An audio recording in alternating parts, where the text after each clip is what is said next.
Hi, in this video we're going to look at the Oxford Maths Admissions Test from 2018, question 3. It's the first of the long answer questions that not everyone has to take.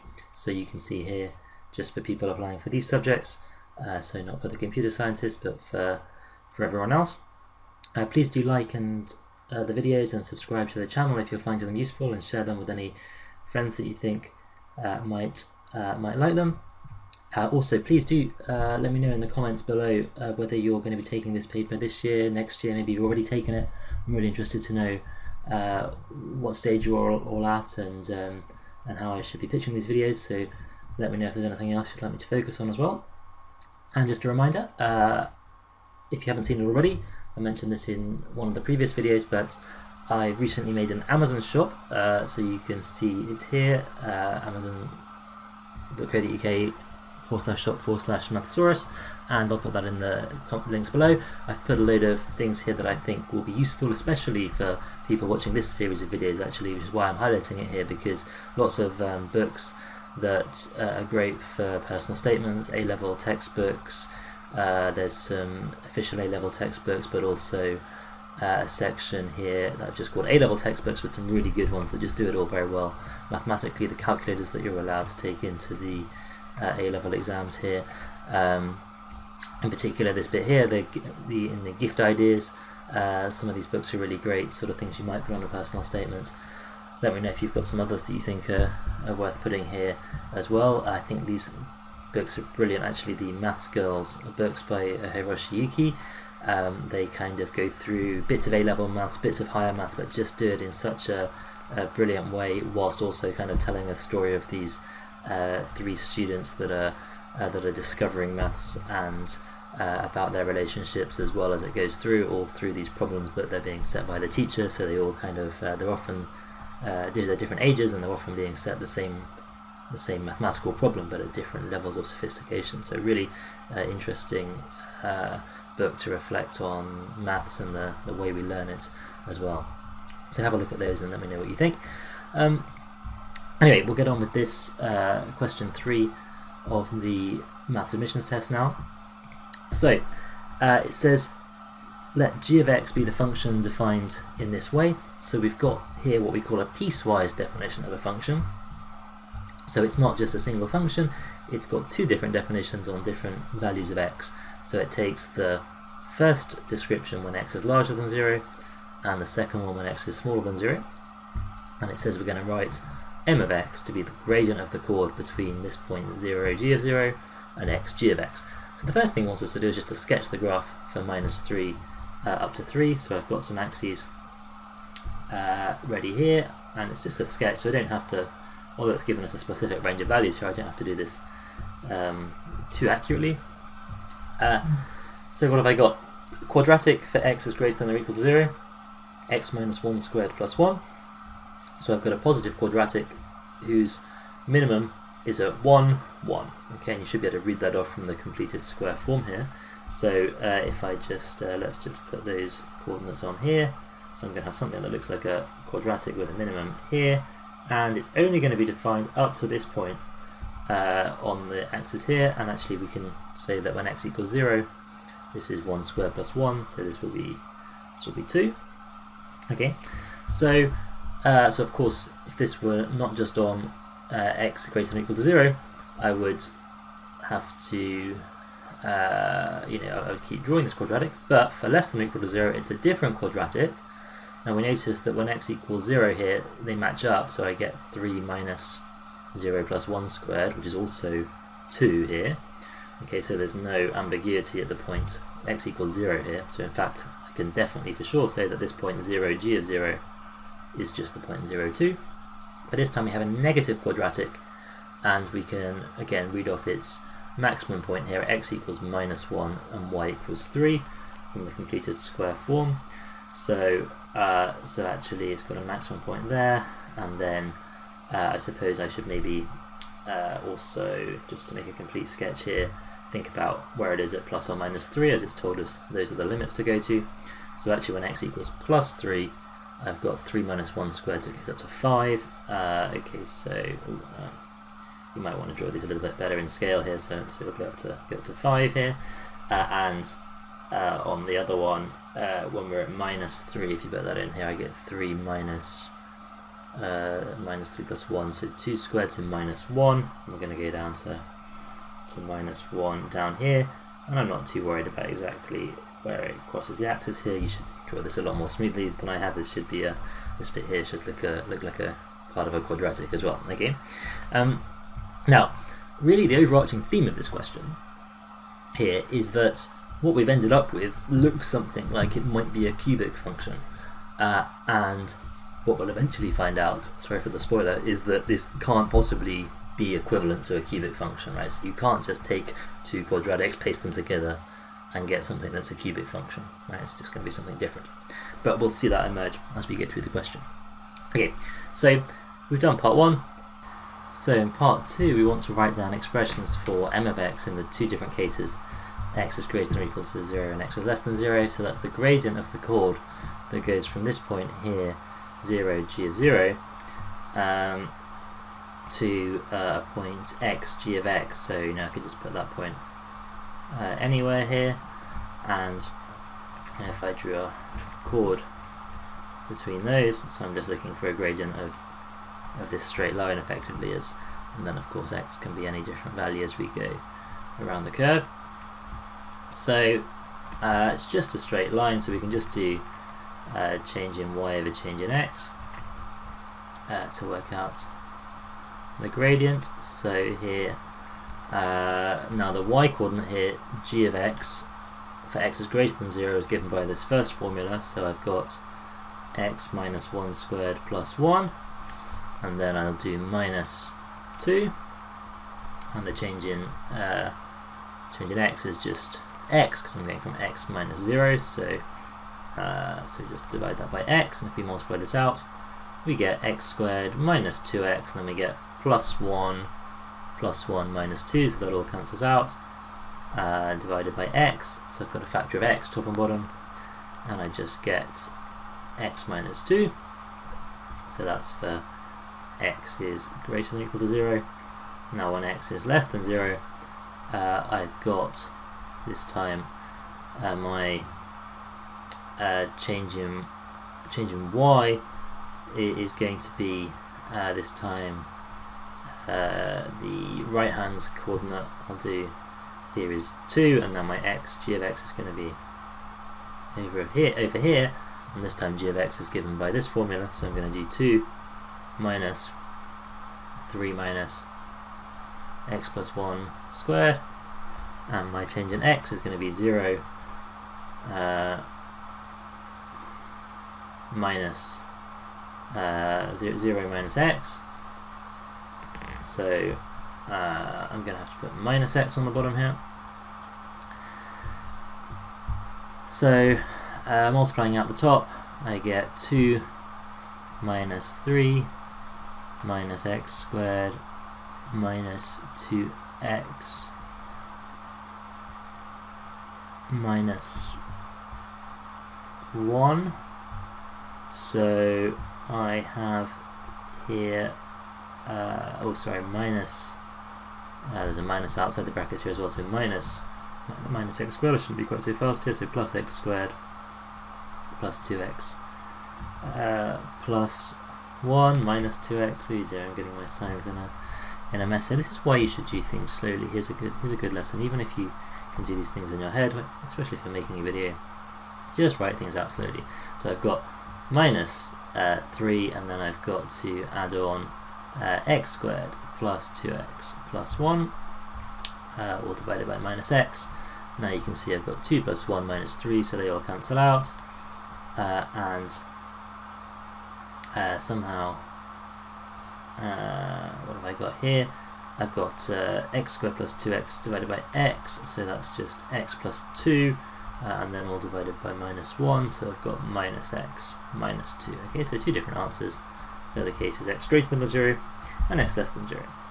Okay, so what does it say? Part 3, show that m of x plus 2 is equal to x for x greater than 0. Well, I mean, this is very straightforward now. We've already just shown that m of x is x minus 2 here, so if I do m of x plus 2, I'm going to get x minus 2 plus 2, which is x. I'm just spelling it out because they've asked me to show it. And what about when x is less than 0? So we'll do the same thing. We get m of x plus 2 is minus x minus 2 plus 2. So that gives us minus x. Okay, so it says, explain why g has derivative minus 2 at 0. And I think the mark scheme will let you get away with a relatively informal argument here, which is just to say that, well, what is the gradient of this function at 0? Well, gradient is defined as the sort of limit as the gradient of these chords, if you think about how the first principles derivative is defined.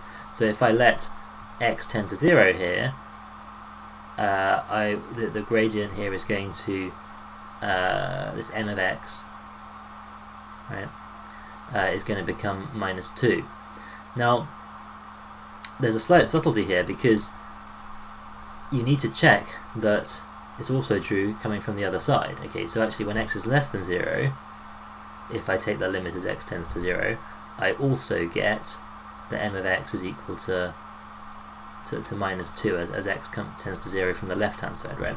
And that means that this function, even though we've sort of mashed it together from two different functions, is differentiable at this point, right? And you could imagine that wouldn't always be the case if I put two functions together, right? If I just put a straight line followed by a bit of a quadratic, this function wouldn't be differentiable at this point because it would have a gradient of 0 coming from on the left here and a positive gradient to the right, so there'd be this point here where I can't differentiate it.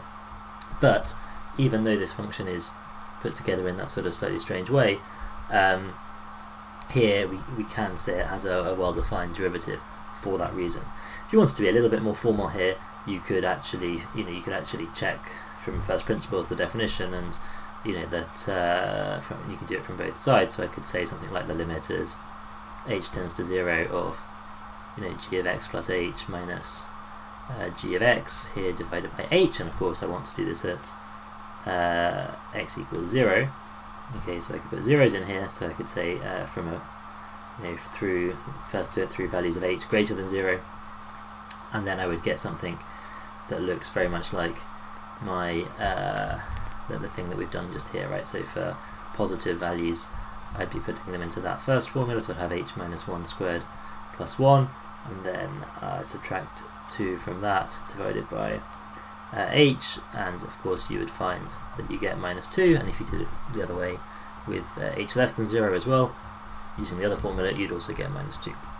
But I think that's overkill for this question, especially having looked at the mark scheme and what they suggest. But I think it is crucial, even though actually this point isn't raised explicitly in the mark scheme, that we have to check from the left and from the right. That's kind of the point of this question, right? That it's differentiable at this point, even though it's come from these two separate functions.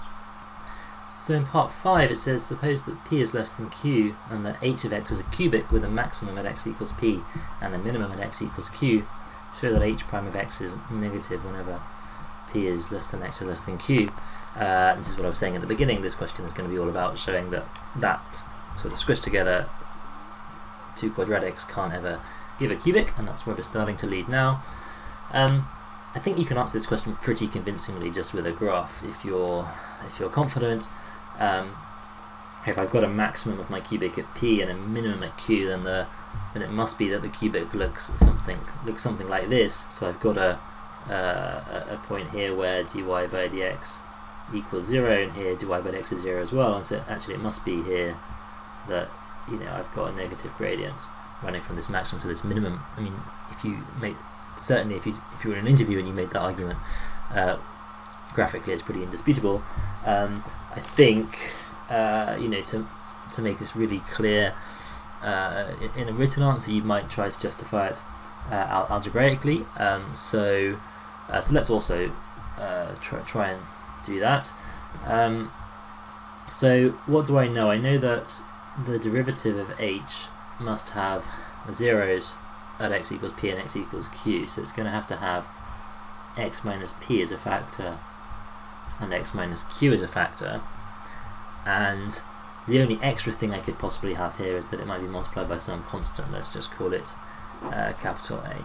Okay, and I could multiply that out, and I would get a times x squared minus px minus qx plus p times q.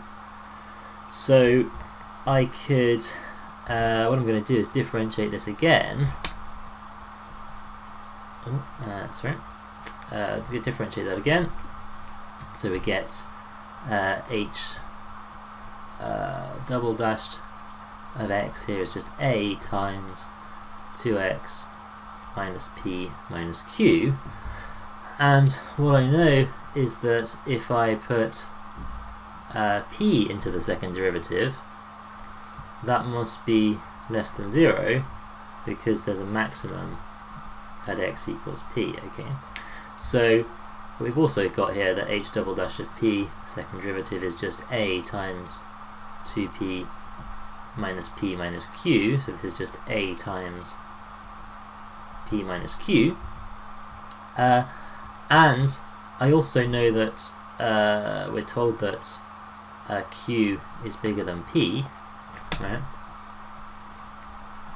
So that means that p minus q here must be negative. Okay, so this thing is negative, but the whole thing has to be negative, so that means that a must be positive. Okay, so and actually we certainly know that a is not 0, by the way, because this first statement wouldn't make so much sense. So we've got certainly that a is strictly positive, so that means that h dashed of x, which is a times x minus p times x minus q, I've got this is positive. And now remember, we've got x is bigger than p, right? So this is positive, this factor x minus p, but x is smaller than q, so this one is negative, so this whole thing is going to be less than 0 for a value of x somewhere here between p and q. So if you wanted to make it more precise, that would be how I'd go about it. Okay, so now it says, suppose that c and d are real numbers, and there's a cubic that's got a maximum at -1 and a minimum at 1, which is what we have in our original function, remember. And we're told that h prime of 0 is -3c and h of 0 is d. It says, show that c is positive and find a formula for h of x in terms of c and d. So if we think about our previous part of the question here, then we can certainly use that. So for this part that c is greater than 0, so now I'm actually thinking that the maximum here, this value of p, is going to be -1 and q here is going to be +1. So for example, I could use this, the fact that h dashed of 0 here must be negative, right, by part 5, because 0 will be somewhere here between -1 and 1. So, but h dash of 0 we're told is -3c, so I've got -3c is negative, so that means that c is strictly positive. So we've done the first part, and then it says find a formula for h of x in terms of c and d. Well, we certainly know that, again, we'll use the same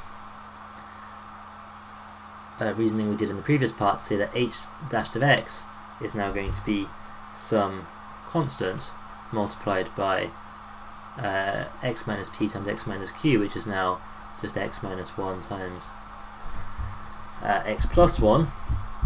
Again, we also know that h dashed of 0 is equal to -3c, so I've got that -3c is a times -1 times +1, so -a. Okay, so that a has to be equal to 3c, right? So my formula for h prime of x is 3c multiplied by, let's multiply this out to give x squared minus 1, then I can integrate this and say that I've got 3c multiplied by x cubed over 3 minus x, and then possibly plus some other constant of integration here. You can put it either inside or outside the brackets, doesn't matter. And I've called it d here because, but I could call it actually. Let's okay, but let's say I don't yet know it's equal to d, right? So let's just say it's plus some. Let's call it capital B. Okay. Well, I know from the question that h of 0 is equal to d. Okay, so if I put 0 into this formula, I get 0 here. So this b must actually be equal to d. Okay, so it is actually h of x is equal to, let's multiply this out, it's a bit neater I think, cx cubed minus 3cx plus d. Okay, so must be in that form. So in the final part here we want to show that there are no values of c and d such the graphs of y equals g of x and y equals h of x are the same for that whole range of values between minus 3 and 3. So this is really what we've been saying the whole way through this video, that we're kind of showing here that when I squish these two quadratics together I just can't get a cubic. So we go back to our definition of g of x and let's just pick a few values and show that there's no way of matching this h of x to these values for g, right? So I'm going to start by taking, let's do g of 0, and if we remember for g of 0 we get 2, and you can check these by substituting into the function here as well. G of 1 gives us 1, g of minus 1 say gives us 3. These are kind of the three interesting points that we used earlier on, so let's see what happens when we start with these. So if I tried to make it so that h of 0 was 2 as well to match up with g of 0, using this thing here, I would have to have that d would be equal to 2, right? So if I put x equals 0, these terms go away, so that gives me d equals 2. Now if I try to do h of 1 is 1, this would tell me that c times 1 minus 3c plus d, which is 2, is equal to 1. So I've got minus 2c is minus 1, so c would be a half. And let's now see if that's consistent with h of minus 1 being 3. Okay, well, I know what c and d are would have to be now, if it's also going to be consistent with the others we've just chosen. So I'd have to have that a half times minus 1 cubed minus 3 times a half times minus 1 plus 2. That would have to be equal to 3. When I write this out, I get minus a half minus 3 times minus 1, so plus 3 over 2 plus 2. Oh, that's 1 plus 2, that is 3. Okay. So it feels like something has gone wrong. Surely this third point wasn't meant to work. But never mind, let's just try another one. And we'll think about what's happened here in a second. And so perhaps if we put in, let's just put in g of, let's go for minus 2. You can put in g of minus 2 here, and you can, we would get 3 minus, and then minus 1 squared, so that's just 2. So if I try to force h of minus 2 to be equal to 2, then I would get that minus 2 cubed, so that's minus 8 times c, so c is a half, minus 3 times a half times minus 2 plus 2 now needs to be equal to 2. So this time I've got minus 4 minus plus 3 is equal to 2, so I've got minus 1 is equal to 2, and that one hasn't worked. So we have shown here that actually there's no choice of c and d that can make it match up for all the different values.